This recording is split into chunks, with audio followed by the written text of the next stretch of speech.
Okay guys, this is a really special video, right? Because in this video I'm gonna be sharing with you my lessons about what it takes to build a billion-dollar business in the 21st century. And it's a little bit funny that you should be taking lessons on building a billion-dollar business from a guy like me on the internet, a complete bum on the internet who has never built a billion-dollar business, is still not built a million-dollar business of his own.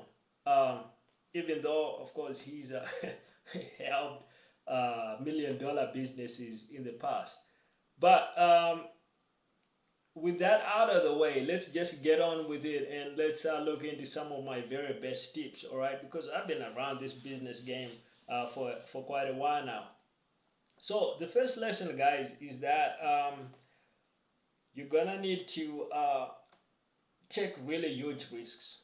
Like that's a lesson that I've just learned. Like um, in business, you're gonna um, there are tiers of business opportunities, and typically to get to an exponentially better level of business opportunity, you're gonna need to be assuming a lot more responsibility about the situation, a lot more responsibility about the interaction, a lot more responsibility about everything else, and that's how you're gonna make the big bucks. Um, it's really just kind of like how it is. The way to think about this is to think about the McDonald's that's um, on the corner in in your major city. Think about the biggest McDonald's. So there's a guy or girl there whose job it is to flip the burger, right, on the thing, on the grill, and their job is to come in and flip the burger. And that girl or guy maybe is making like 40K a year or 30K a year, whatever the amount is, right?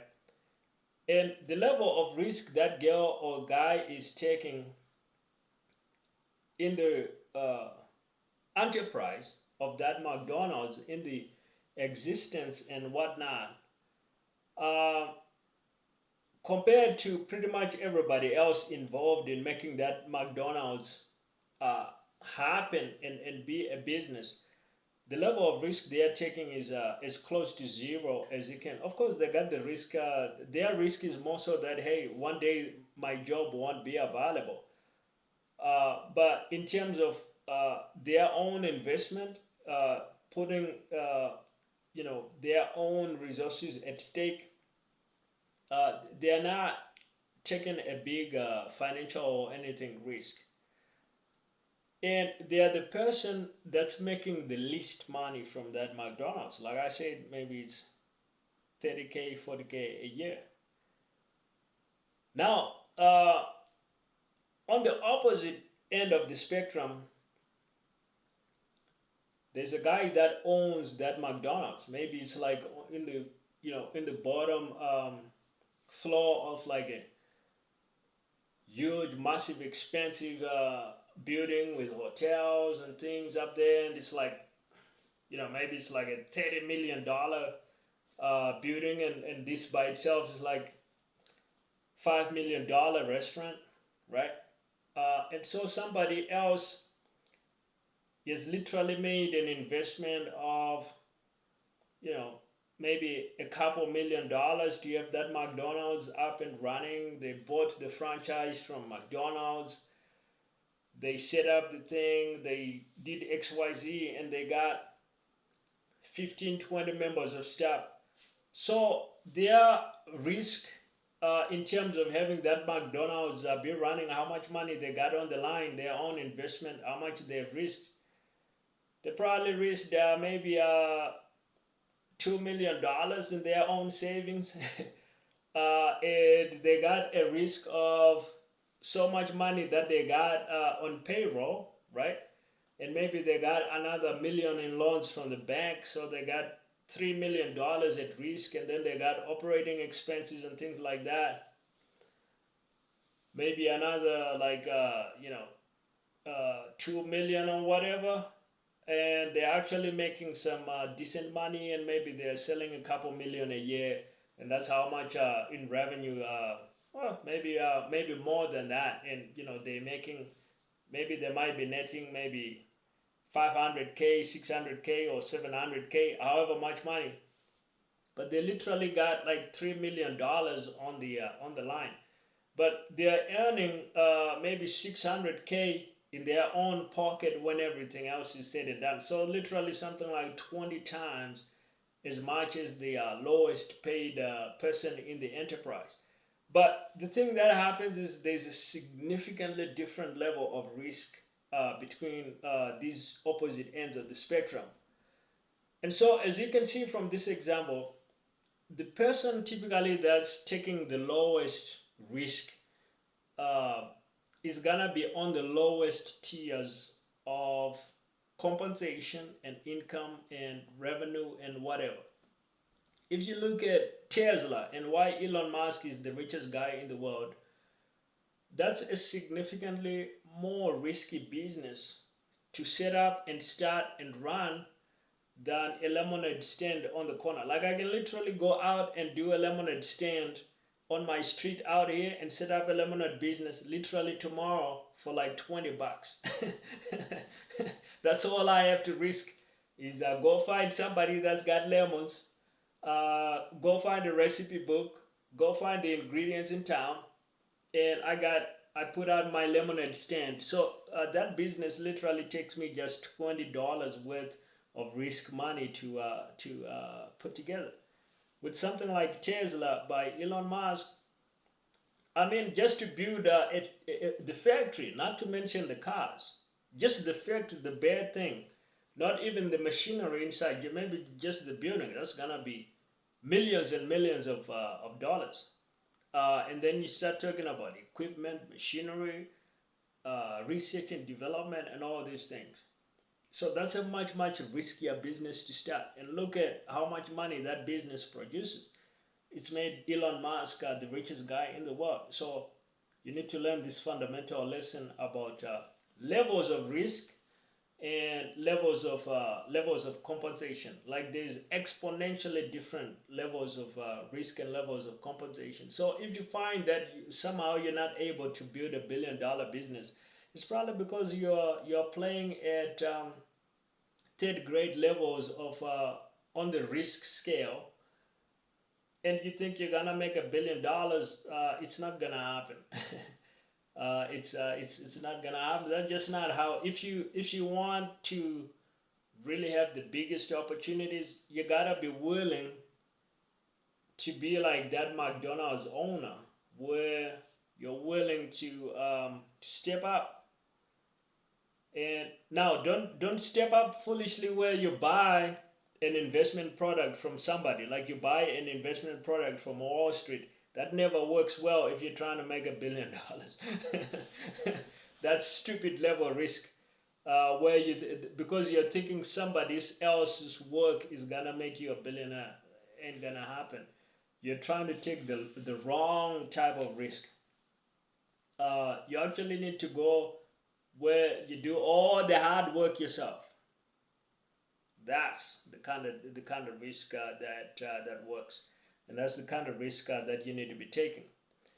So that's just the first aspect. Now the second aspect is to building $1 billion business in the 21st century is you need to build a personal brand, right? You need to build a massive personal brand. Again, let's go back to Elon Musk. I know he's not the only entrepreneur in the world. He's not the only billionaire in the world.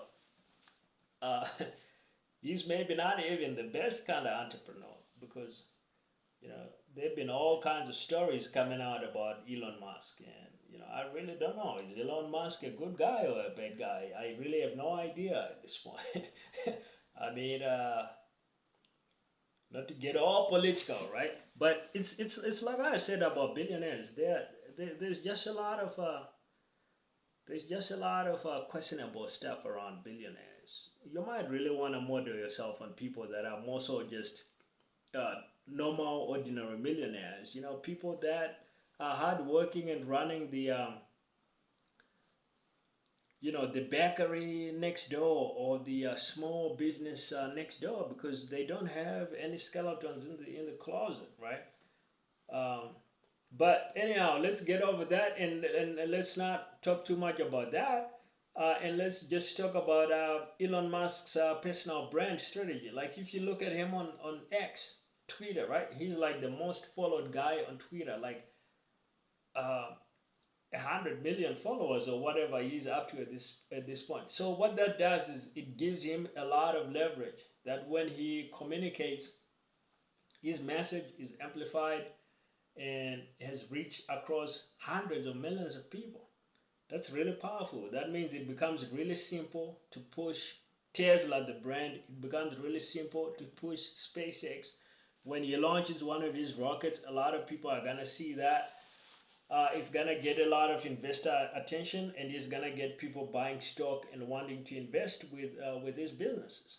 And that's kind of what you need if you're gonna build a $1 billion business. You need to be able to move the markets. You need to be able to reach customers and get people buying. And so for this, you need a strong personal brand. Now, you don't need to start off with 100 million followers like Elon Musk. You ain't gonna do that on your first day.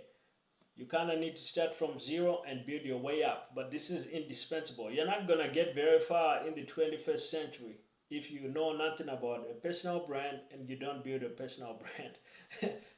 If you're gonna build $1 billion business and you know zero about personal brand, then you're just kidding yourself. So that's the second thing. Um, and the third and final concept is that you need to do something very unsexy, all right, in this last principle, which is you need to learn about lead generation. I know it sounds so basic. Sounds like something they teach you in realtor school, like how to be a good real estate agent. Learn about lead generation, like um, so this is why people skip this kind of stuff. They think like that stuff only makes you 20K a year or 30K a year as an independent realtor. But the reality is learning these fundamental skills is how you are actually gonna have the skill set that you need to grow any business. And that means you're gonna be an effective operator of a business that can eventually scale to $1 billion, because you can actually see how many people you need in your business doing lead generation when you're scaling this business. So you need to learn about all the ways of lead generation, like cold calling. Again, very unsexy, and this is why a lot of people are gonna skip it. It's also why a lot of people are gonna end up broke, because if you don't know how to generate leads, you're always gonna be at the mercy of something like Facebook ads, which can shut down your ad accounts. You're always gonna be at the mercy of a big platform like a Zillow or a Booking.com for your little hotel business or your little restaurant. So you need to know about these very fundamental building blocks of lead generation, like cold calling, cold email, handing out flyers in the neighborhood, how to work a lead, how to generate leads. Like lead generation is literally, um, the core skill that needs to be in the engine of your business and chugging it along. Like if you could get even the biggest businesses like Apple, and you could totally shut down all their lead generation uh, for 24 months, I'm telling you, Apple would go bankrupt. Literally, Apple would go bankrupt. And Samsung would be laughing. If you could tell Samsung, hey, we're going to shut down all lead generation at Apple for 24 months. And now you, Samsung and Huawei and all that, you go do your thing. You guys can generate as many leads as you want. The CEO of Samsung would be rubbing his hands in glee, because he would know, like, now I get my chance to finally eat Apple's lunch. And you guys think lead generation is beneath you. You think like, oh, this is stuff for little small business. I'm telling you, this is the $1 billion skill. So there you have it, guys. The blueprint for how you build a $1 billion business in the 21st century.